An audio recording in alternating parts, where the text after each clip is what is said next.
भोजपुरी अभिनेत्री एक्ट्रेस कहे जाने वाली दोस्तों डिम्पल सिंह के बारे में दोस्तों। डिम्पल सिंह दोस्तों जब से भोजपुरी इंडस्ट्री में आई है दोस्तों, तब से दोस्तों डिम्पल सिंह ने तहलका मचा के रख दी है दोस्तों। दोस्तों डिम्पल सिंह ने धीरे धीरे दोस्तों बड़े बड़े एक्ट्रेस अभिनेत्री का रिकॉर्ड तोड़ रही है दोस्तों अपने डांसिंग के माध्यम से दोस्तों।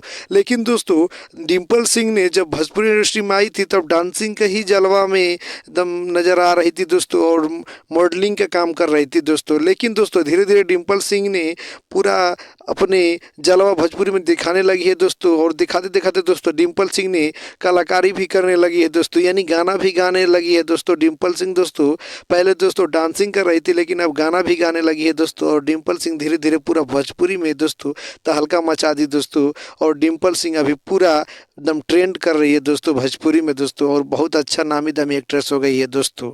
जी हाँ दोस्तों, अगर आप लोग हमारे चैनल पर नए हैं तो हमारे चैनल को सब्सक्राइब करिए दोस्तों, लाइक करिए, शेयर करिए, कमेंट करिए दोस्तों। फिर मिलते हैं दोस्तों अगले वीडियो में, तब तक के लिए दोस्तों धन्यवाद दोस्तों। जय हिंद, जय भारत।